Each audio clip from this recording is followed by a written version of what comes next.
नमस्कार, आप देख रहे हैं न्यूज कॉल 24। देश दुनिया की हर छोटी बड़ी खबर सीधे आपके स्क्रीन पर। हर दिन नए विषय, नए मुद्दों पर चर्चा और सटीक जानकारी। सब्सक्राइबर से अनुरोध है कि वह नोटिफिकेशन में जाकर ऑल का ऑप्शन दबाना बिल्कुल न भूलें। इस चैनल पर आए नए लोगों से निवेदन है कि न्यूज कॉल 24 को सब्सक्राइब करें, हाइप देकर चैनल को सपोर्ट करें। मैं हूँ आपके साथ सुशील गिरीश। बात समझनी है तो पूरी सुननी होगी। वीडियो में आखिरी तक बने रहिए। न्यूज कॉल 24 के खास प्रोग्राम टॉप न्यूज में आपका स्वागत है। मुसहर बनाम पासवान, नवादा कांड से नई दबंग जाति व्यवस्था उजागर हो रही है और क्या क्या है आइए समझते हैं। बिहार के नवादा में महादलित कहे जाने वाले मुसहर समुदाय के कई लोगों के कई घरों को आग के हवाले कर दिया गया। शुरुआती खबरों में ये खबर दबंगों की बताई गई है। जैसा कि परिपाटी है, मान लिया जाता है कि दबंग यानी कि सवर्ण, यही सोचकर विपक्षी दलों ने सरकार को घेरा। लेकिन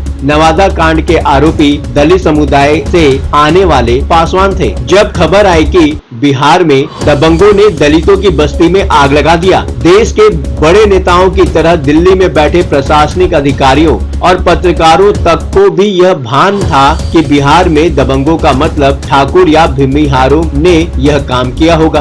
देश भर के राजनेता बिहार के नवादा की घटना को लेकर नीतीश सरकार पर टूट पड़े। राष्ट्रीय जनता दल के अध्यक्ष लालू प्रसाद यादव से लेकर मल्लिकार्जुन खड़गे, राहुल गांधी, प्रियंका गांधी आदि के दलित उत्पीड़न वाले बयानों की झड़ी लग गई। पर जैसे जैसे तथ्य सामने आ रहे हैं, बिहार की राजनीति या बिहार में राजनीति करने वाले अब चुप्पी साध लेंगे। अब इस मुद्दे पर बड़े लेवल पर चर्चा भी नहीं होगी। नवादा कांड के आरोपी दलित समुदाय से आने वाले पासवान हैं, यानी लड़ाई महादलित और दलित के बीच हुई। इस घटना में यह भी साबित हुआ कि जहां तक जो ताकत में है वो दबंग है, जो शोषित है वो दलित है। अब आप दबंग को सवर्ण माने, ये आपकी मर्जी, लेकिन यह सवर्ण कोई दबंगी करने वाला दलित या महादलित भी हो सकता है। नवादा हिंसा के पीछे जातिगत नफरत है या फिर कुछ और। नवादा कांड की असल में जिस कारण से चर्चा होनी चाहिए थी, उस कारण से नहीं हो रही है। जिस वजह से नवादा में मुसहरों और पासवानों में संघर्ष हुआ, उसे समझना बहुत जरूरी है, क्योंकि बिहार में इस हिंसा के पीछे जातिगत नफरत नहीं,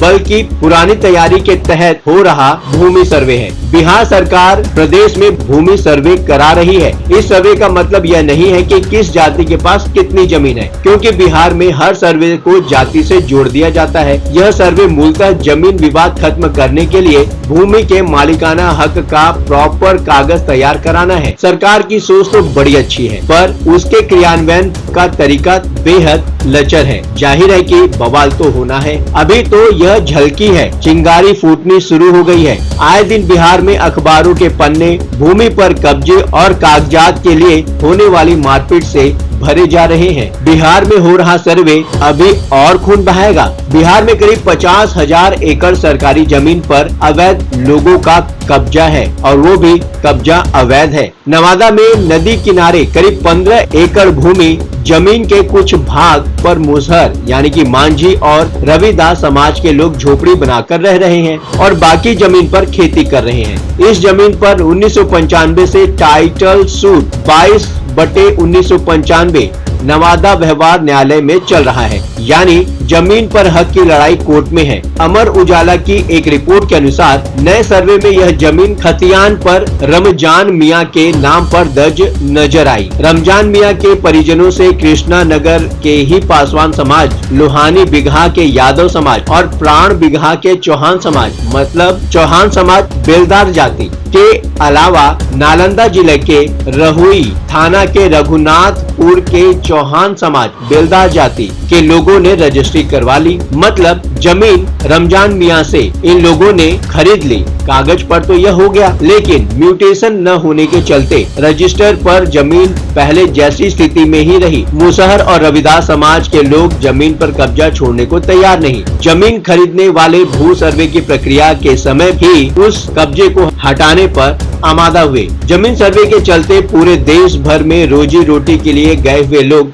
अपना दादा परदादा से मिले खेतों को बचाने के लिए गांव पहुंच रहे हैं। इनमें बहुतेरे लोग ऐसे हैं जिनके पास कोई कागज नहीं है, कुछ लोग ऐसे भी हैं जिनके पास आधे अधूरे कागजात हैं, कुछ लोग बरसों से ऐसी जमीन पर काबिज हैं जिसकी रजिस्ट्री कई लोगों को हुई है। बहुत सी ऐसी जमीनें हैं जहां प्रॉपर्टी डीलरों और दबंगों ने कई लोगों को जमीन बेची है, कब्जे पर कोई और है। बहुत लोगों के पास कैथी लिपि में लिखे हुए डॉक्यूमेंट्स हैं जिन्हें आज की तारीख में पढ़ने वाले ही नहीं बचे हैं। मगर चर्चा इस पर हो रही है कि कौन है आरोपी, स्वर्ण यादव या फिर पासी। बिहार में हुई इस घटना पर पूरे देश का ध्यान क्यों गया? इसलिए नहीं कि इस कांड में दलितों पर अत्याचार हुआ, इस कांड की चर्चा इसलिए देशव्यापी हो गई क्योंकि दबंगों का अर्थ नेताओं ने यह समझ लिया कि शायद स्वर्ण हो। यह भी हो सकता है कि जानबूझकर ऐसा फैसला गया हो, क्योंकि मीडिया में इस तरह बढ़त लेने के लिए पार्टियों में होड़ लगी होती है। देश के बड़े से बड़े नेता अपना एजेंडा सेट करने के लिए जानबूझकर ऐसी हरकतें करते हैं। शायद यही इस बात पर भी हुआ है। अगर केंद्रीय मंत्री जीतन राम मांझी ने क्लियर नहीं किया होता, पूरा इंडिया गठबंधन अभी भी हवा में तलवार चला रहा होता। केंद्रीय मंत्री जीतन राम मांझी के बयान आने के बाद असली मामला समझ में आया कि सवर्ण और दलित के बीच झगड़ा नहीं है, यह केवल सवर्णों और दलितों के बीच नफरत फैलाने के लिए कुछ लोगों की साजिश है। जीतन राम मांझी ने कहा कि जमीन कारोबार से जुड़े यादव जाति के लोग दलितों को निशाना बना रहे हैं। नवादा की घटना में भी पुलिस ने जिन लोगों को हिरासत में लिया है वह यादव जाति के ही लोग हैं। जिस जमीन को लेकर विवाद हुआ वहां वर्षों से मुसहर और चमार जाति के लोग रहते आ रहे हैं। दुसाध जाति के कुछ लोगों को आगे कर दबंग यादवों ने सारा खेल खेला। जीतन राम मांझी के बयान पर आरजेडी भड़क गई। आरजेडी नेता और राज्यसभा सांसद मनोज झा ने कहा कि जीतन राम मांझी ने अपना होश खो दिया है।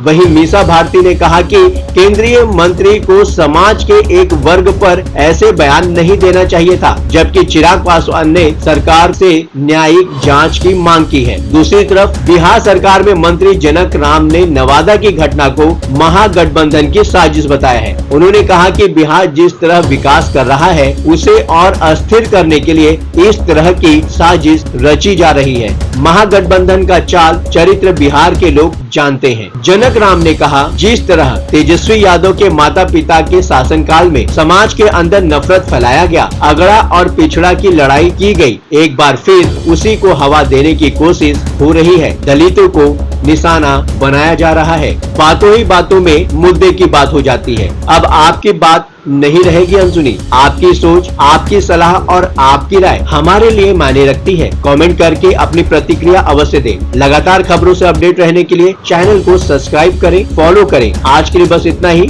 बने रहिए न्यूज़ कॉल 24 के साथ।